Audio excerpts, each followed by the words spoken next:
Hello friends! Today I will be recapping and overclocking this Macintosh LC520 motherboard, which can be used to upgrade a stock Color Classic.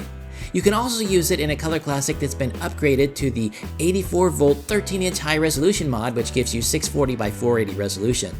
The Overclock converts it to an LC550 board, which is also used in the Color Classic too. Later I'll be giving you the before and after benchmarks. So, let's get started. Let's begin by removing the SIMs and also remove the PRAM battery if you happen to have one. This board has 512K of soldered VRAM, which gives you 8-bit color, and that's equivalent to 256 colors. But if your board also has a 256K VRAM SIM like this, you can get up to 32,768 colors. Next, we need to decide how best to remove the 9 silver electrolytic capacitors, and there are 3 common ways of doing it. The first way is something I've only seen other people doing. Some people twist them off with pliers, and supposedly that won't wear and tear on the pads, but I've never had the guts to do it, so I can only recommend it if you've had past success with it. The second option is to use hot air, but honestly it's time-consuming work on this board because there's a lot of plastic that can easily be melted, and you'd have to spend a lot of time masking off everything with Kapton tape, and then cover it with aluminum foil too for the best heat deflection. So even though I'm experienced with my hot air station, I'm not going to use it on this board. The third way is to use either hot tweezers or 2 soldering irons. The upside of using 2 irons is that it's cheap and you may already have them, but the downside is that if you push too hard and then one of your hands slips, then one or both of the irons may scrape across the board and you may damage or sever a trace. Because I have access to hot Hakko tweezers here at the office, that's what I'm going to use. And at the beginning, what you want to do is make sure they're disconnected, switched off, and cold to the touch, and then you should test them on each capacitor first in order to practice. So if we start practicing here at C13 and also practice with C9 up there, we can see that the legs are positioned this way, so there's no danger of you accidentally touching this plastic, and right now they're cold to the touch, by the way. And for C9, same thing. Very easy. You don't have to worry about any of the surrounding components. It should be very easy to do. Moving over to the left, we see that C12 is just as easy as C13 was, but C11 over here is quite close to this connector, and if you position your hand correctly, you can just avoid touching it, but it's best to put Kapton tape and foil around this just to make sure, in case your hand slips or you accidentally lean on it, you may not notice it until it's melted, and that would be very bad. The capacitors up top here shouldn't be too bad. And even though they're close to these components, I still have enough clearance to where I'm not touching. And of course, this over here, the legs go in the opposite way, and this capacitor is fine. But C3 comes very, very close to the audio output jack, and the red one over here is the audio input. Because my tweezers almost touch the jack, I mean, it's just right up against it. I put 2 layers of Kapton tape around it. Now, the top is metal, but the body seems to be black plastic. I'll also put a layer of aluminum foil on it too for better heat deflection. The only other area of concern is this capacitor C5 here near the serial ports. And the ADB ports are shielded in metal, so those are okay. But the backside of the serial port is plastic, and tweezers probably won't touch it.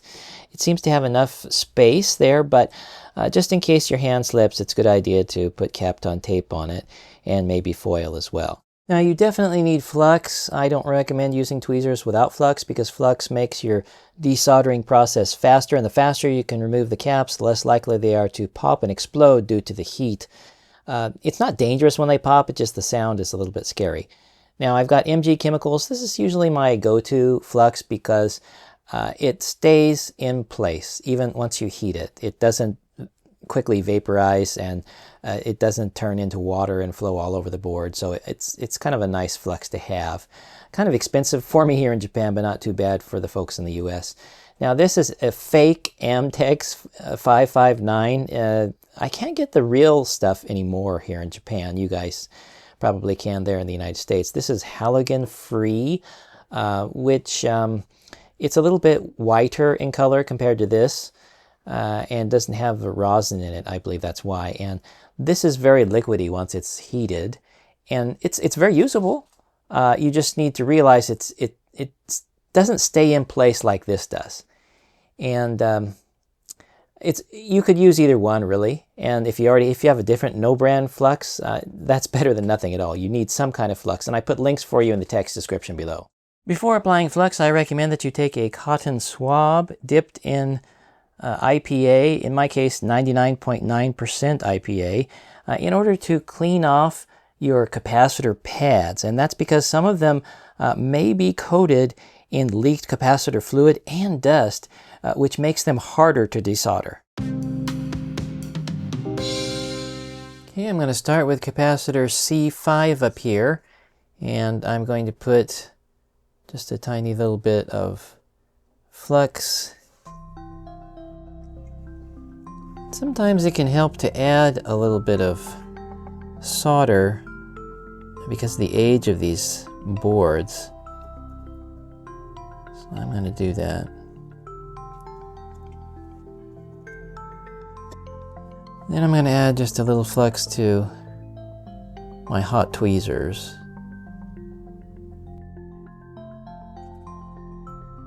And here we go.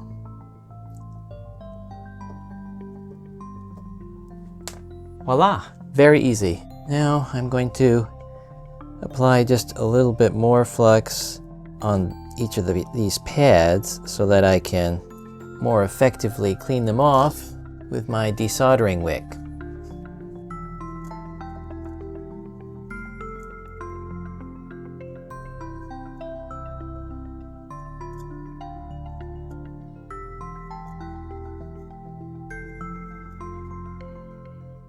And I'm now going to take my little Q-tip dipped in 100% IPA in order to clean this area, and it doesn't make a lot of sense, right? You might think, okay, why are you doing this? Because you're going to add flux later again before you solder on the new capacitor. And the answer is because if there's any leaked fluid, you want to clean that up before you solder the new one down. And the reason you want to clean off the pads by removing the solder using that copper solder wick is so the pads lay flat, and that your your replacement capacitor is going to sit flat. That one pad isn't going to have a clump of solder on it, and therefore your capacitor is going to be raised up on one end. You don't want that. You want it to lay flat. And so that's why you clean off the solder first, and then clean up all of the possible leaked juices around this area. We're going to clean this board more thoroughly after the new capacitors are soldered down, but this is just important to do before you put on the new capacitor. And here's a zoomed in view so you can see just how clean the pads are. Now I'm not going to solder on the capacitor yet because I want to remove all of the old capacitors first. So the same thing here with C13 and C9. I'm going to add flux, then add a little solder, and then remove.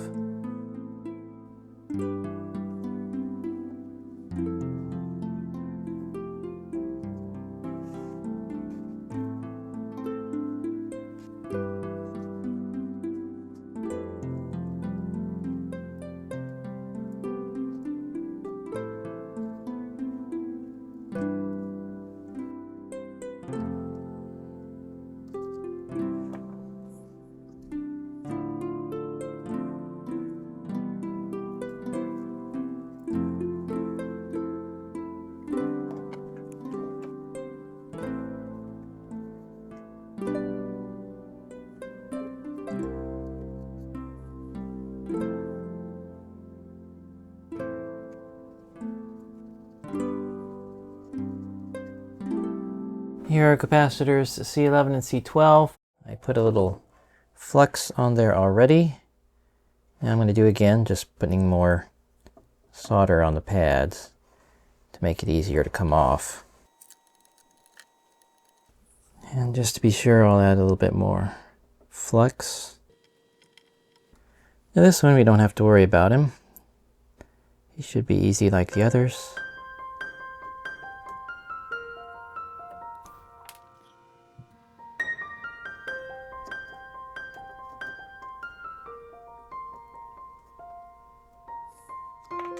Okay.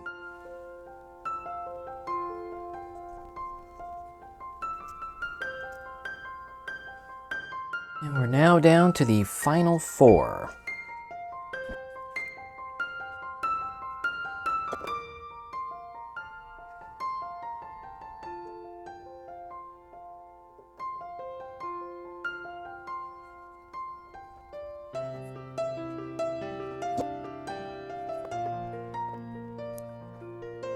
And for good measure, I'll add some more flux.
I'm not sure, this one might be on a ground plane.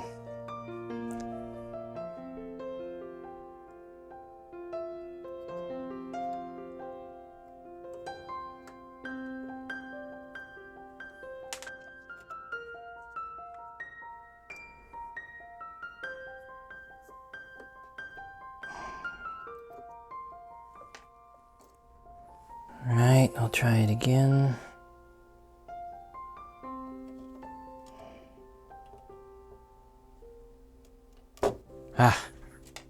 And here's our board, all of the solder and flux removed, ready for the new capacitors. Today I'm going to be using this CS flux from Computer Systems. This company is based in Greece, of all countries, and I've actually purchased some of their thermal pastes before. If you've seen my iMac video card bake videos, you're probably familiar with this company.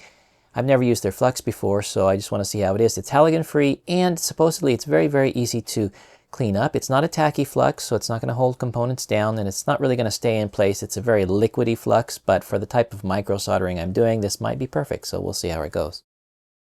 Now, even though you can use fluid-filled electrolytic capacitor just like the stock caps, it makes no sense because they would need to be replaced too 25 years from now. Many people use solid tantalum capacitors instead, but that's only because it seems like everybody else is doing that. But when you understand capacitors better, you can make better replacement choices. And I suggest you see my choosing capacitors video to gain a more in-depth understanding about that. But what you see here are my polymer tantalum capacitors that I purchased from Mauser because they have low ESR and they're small enough to fit the pads and be easily soldered too. And I think that's important, especially for the beginner. But even with people with experience, I mean, easy to solder is easy to solder. And also, polymer tantalum capacitors handle over voltage well. Unlike solid tantalum capacitors, which everybody seems to be using, solid tantalum catches fire, and these do not, if you have an over voltage situation. And I decided not to use my favorite Panasonic Oscon or similar conductive polymer or aluminum capacitors, only because the physical smaller size of these polymer tantalum capacitors will make them much easier to solder. Now, note that it's actually safe to use polymer tantalum capacitors rated for 16 volts, and that's what these are, but well, most of them, not all, but that's because the highest voltage any of these capacitors will see is about 12 volts. It's not safe to use 16 volt rated solid tantalum though, because some of the capacitors that see 12 volts will have a problem. You need to double the voltage rating of solid tantalum. So if you're going to see 12 volts on the board, you would need to have a 24 volt, 25 volt rated solid tantalum. If you follow other people's leads, you'll probably be okay, but the majority of people aren't necessarily right, and using solid tantalum instead of polymer like these is kind of a ticking time bomb situation because any over voltage on those 12 volt rails could technically light solid tantalum capacitors afire. But if you're using 16 volt solid tantalum only on 5 volt rails, then of course there's nothing to worry about. Now on the flip side of these packages, and it's not only polymer tantalum that this applies to, there's a lot of other electronics components these days that have similar cautionary stickers on the back with a date. These are all moisture sensitive. And you always need to check the back of your bags to see if this applies to you. And you do not want to open these bags until you're ready to solder. So for example, if you buy 2 or 3 times as many capacitors than you need, and if you're not going to use them all at once, if you're thinking about, well, I'm going to save them and maybe I'm not going to get to it for another year, it could be a problem because this gives you a certain amount of time that you have once you open the bag to actually use them. And it gives all of the specifics on the bag itself. And if you exceed that time, it may not be safe to solder them in, just because they absorb moisture. And even if you don't see it on the outside, there could be micro cracks or other problems with the capacitors on the inside. And so this says, well, you can rectify that situation by baking the capacitors, but you need a fixed temperature oven. And I think a lot of people would want to avoid doing that. So what I did is I did not buy more capacitors than I needed. I bought the exact number that I needed. And once I open these packages, I'm going to solder them in right away. And I'm not going to wait days or weeks to solder them. So this is a key consideration. Now you might say, well, once they're soldered, aren't they going to absorb moisture? And, oh, well, yes, but once they're soldered, you're not going to keep applying 350 degrees Celsius of heat on them. And that's really the key. So it's the amount of heat that you're putting on when soldering them in that makes this more of a key consideration. This is the content of the pack that contains capacitor C9, which is this tiny little guy down here. And yeah, even if you only order 1 capacitor, you're going to get all of this, an enormous silica gel pack to keep the humidity away, and a card to show you if it's still blue. Everything was fine inside. And here is our polymer tantalum capacitor on the C9 pads. You can see how tiny he is. 106 means 10 microfarad, and the C is indicating it's 16 volts, so the specs are right.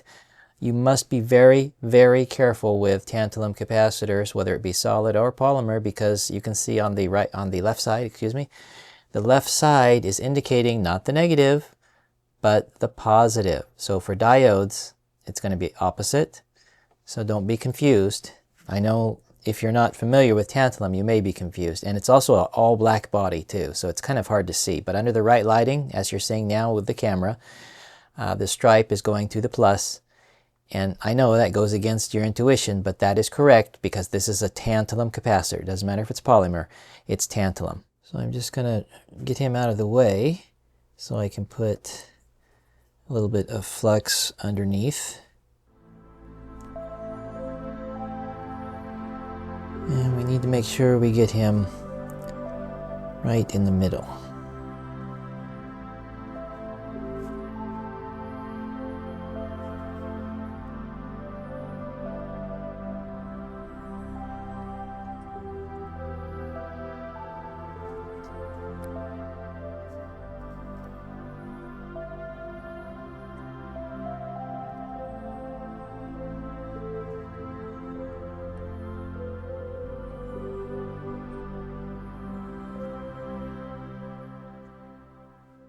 And we'll put a little alcohol on there. And of course I'll clean off the rest of the flux later, but we can see that he's on there properly. And here it is at more of an angle. Next are the 100 microfarad capacitors. You can see that C1 is printed upside down here. The plus is over here on this side on the right. That's why the stripe is on the right. But don't be confused because as you can see, C2 up here is the opposite. So the plus is over here, and that's why the stripe needs to go this way. And these are very, very tiny, as you can see, but they're tiny because the original capacitors were only rated for 6.3 volts, which indicates that these are only going to see a 5 volt rail. So the fact that I've chosen 7 volt rated polymer tantalums is just fine. And here's after soldering, and I cleaned up the flux. I didn't show the soldering only because there's no special precautions that you need to take in this area. You just need to have a soldering iron with somewhat of an elongated tip like mine to fit into this space between these components and your soldering point. And the remaining 6 capacitors are like these, 47 microfarad, 16 volt. The body is a bit bigger than the other capacitors we just soldered in, but still quite tiny compared to the surface mount can type outline that you see here. And again, the reason why I chose these polymer tantalums, at least one of the reasons, was they're small enough to where you got plenty of pad space. And when you just have just a teensy tiny bit of pad because the component's so big, it can be harder to solder them in. So this can be an advantage for you. You have more space to put your soldering iron and apply heat to the pad. And combined with a good flux, this solder will really flow nicely and keep them down. So just whenever you're doing your soldering, always remember the band. Now this band is kind of broken up. It looks like 2 pieces, one at the top, one at the bottom, but that's still the band. The band means plus.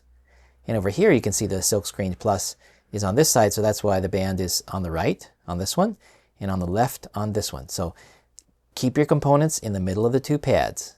That's very important because they're small. And make sure the band is facing towards the plus. And those are the key considerations. Now in this location near C3, you still see I have my foil and the tape. I'm probably not going to touch it at all, but it's just in case, you know, I still have it here for heat deflection. And that way you're not going to melt your little connector, the plastic part of the body anyway. So I now have my flux applied, and I'm just trying to hold him down so he doesn't shift around. I've got the solder already on my tip.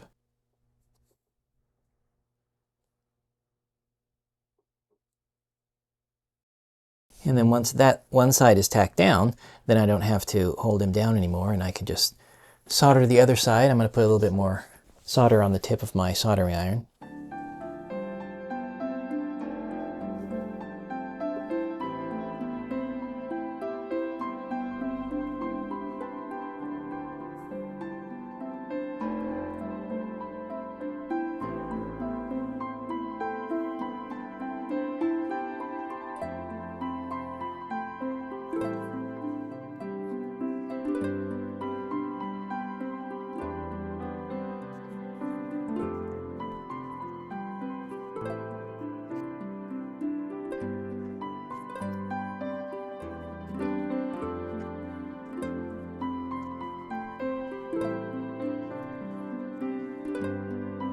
There we go.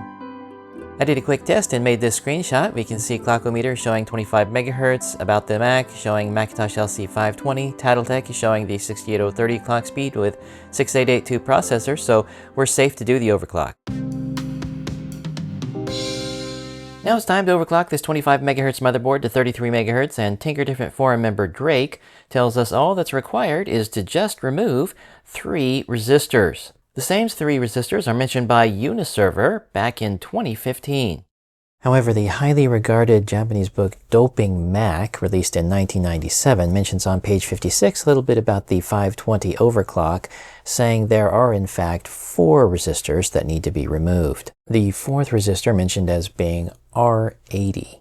But after much discussion in Drake's thread, we determined that R80 leads to non-existent ROM sim pads.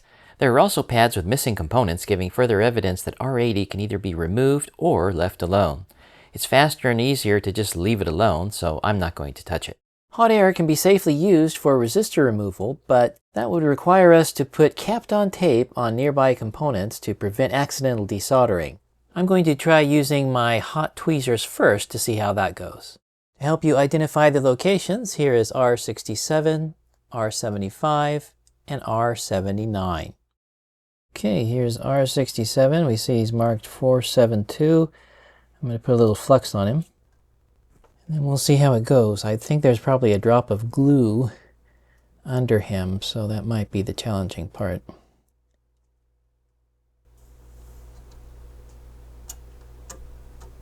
But we got him off. Then a little bit down and to the right, we have R75, which is marked 000, which means it's just a 0 ohm jumper.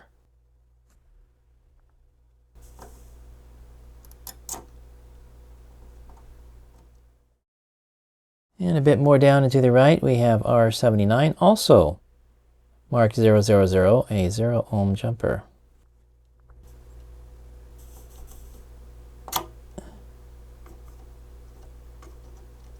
And it's that easy. Let's now test our freshly overclocked board.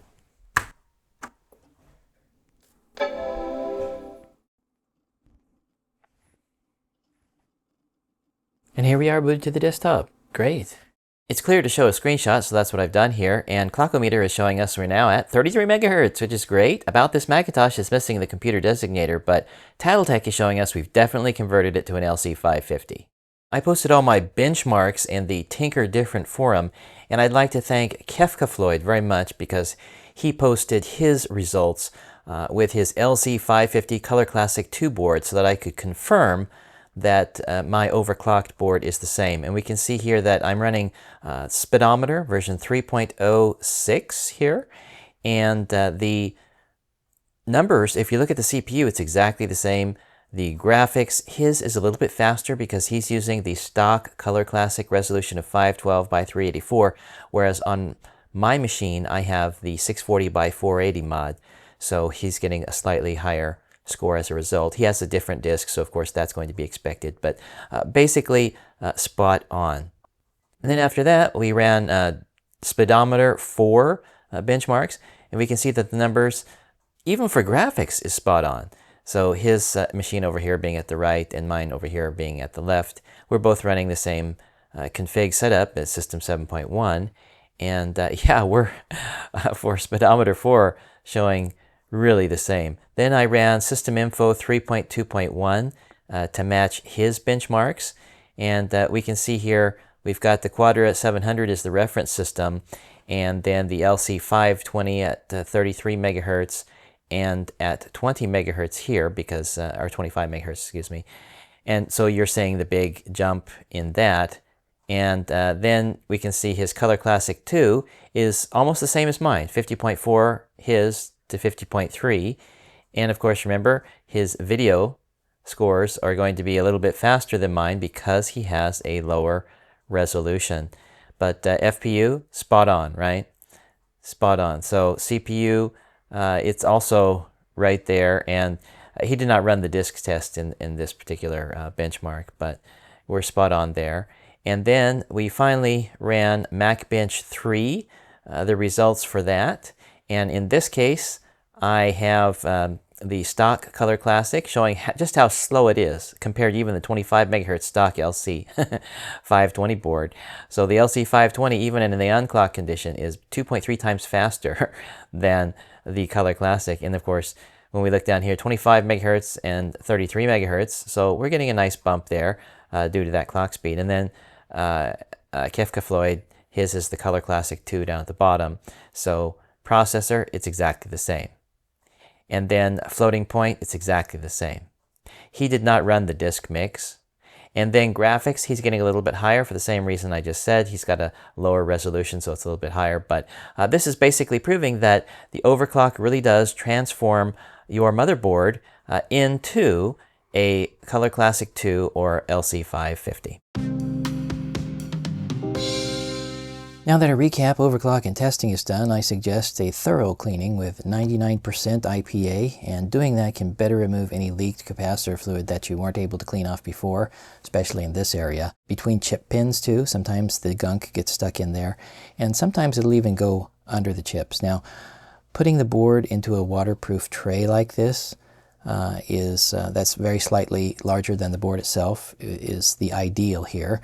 And if you had a lot of dirt, grime, leaked fluid or whatever on the board, I suggest submerging it in IPA and letting it soak for 30 minutes. Now it takes more IPA to do that, but it's usually worth it, especially if you don't have an ultrasonic cleaner. But my board was in good shape before the recap, and I cleaned off a lot of the flux already, so I'm going to use the pour and scrub technique, that's what I call it, to pour a generous amount of IPA onto the key areas of the board surrounding where the original capacitors were, and then scrub with a toothbrush until those areas are clean. So you can just dump it on if you have a tray like this, or if you want to use it more sparingly, you can just put some, like a cap full right into this area. And by the way, and actually all the areas where your capacitors, the electrolytics originally were, right, like this in the vicinity of those chips. And I didn't mention this when I was removing the capacitors in this area up here, but it smelled like rotten eggs, which is usually a confirmation that the capacitors have leaked. And so this area in particular could use some really good scrubbing. And if your toothbrush is too big, then you can maybe I mean, these are obviously not brand new, these are old toothbrushes, but sometimes you can get in there with a little bit better with a fine bristled brush. And I've already confirmed that this board works, but you know, you don't want residual leaked fluid to stay on the board and slowly eat things away. And even though you can leave the flux on the board, this is no clean flux that I've been showing in my videos. Still, you don't want to leave the flux on there because it acts as a dust and grime magnet. Now, if you put your board in a submerged way, you completely dunk it, you're going to need a lot more IPA. But what you want to do is put saran wrap or a plastic bag around it during the soaking time. Otherwise, this IPA, it's 100%, so it will dry up fast. And so I suggest having that saran wrap on it so you can not need to worry that the level of IPA is going to go down. And that's really all there is to it.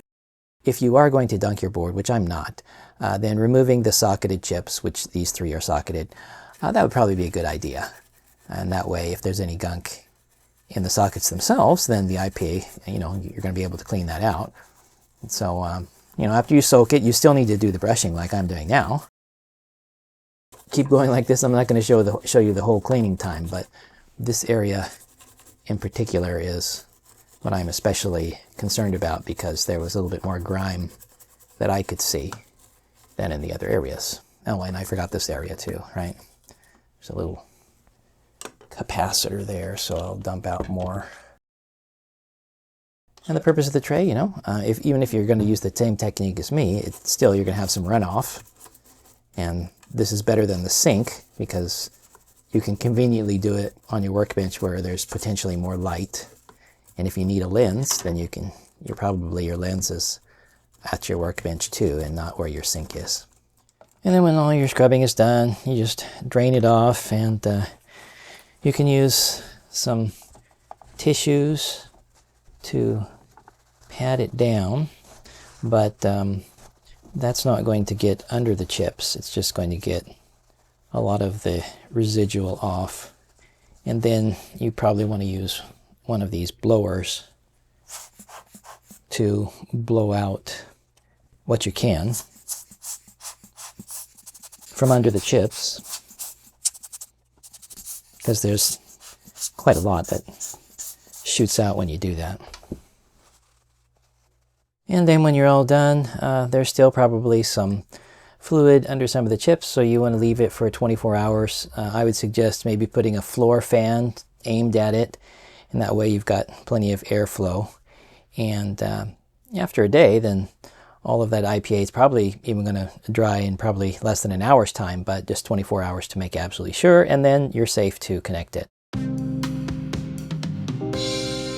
Well, as you can see, it's not that difficult to recap and overclock the LC520 motherboard. You'll find a Mauser card in the video description below, and all of those capacitors, same specs and quantities, work in the Color Classic 2 motherboard, which is the LC550, and the stock Color Classic motherboard as well. I'd like to thank Bogomil Baryash for very generously donating this board to my channel.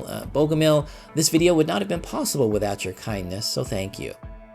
In other news, I had something that just arrived, my 3D prints from JLC.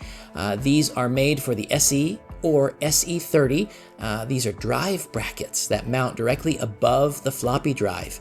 And Tinker Different Forum member jmacz very kindly created these for all of you. And these are a big upgrade, especially this walled bracket here with the two sides on it compared to the stock metal Apple bracket. So if you compare the two together here, you can see there's a big difference, right? The one on my left, the 3D printed one, is missing something. That's right, it's this obnoxious back side that covers the main wiring harness connection to your motherboard. So usually you can't even take out your connection, at least not very easily, because of this back side. And that was the inspiration for jmacz to create this, which is basically a clone of this.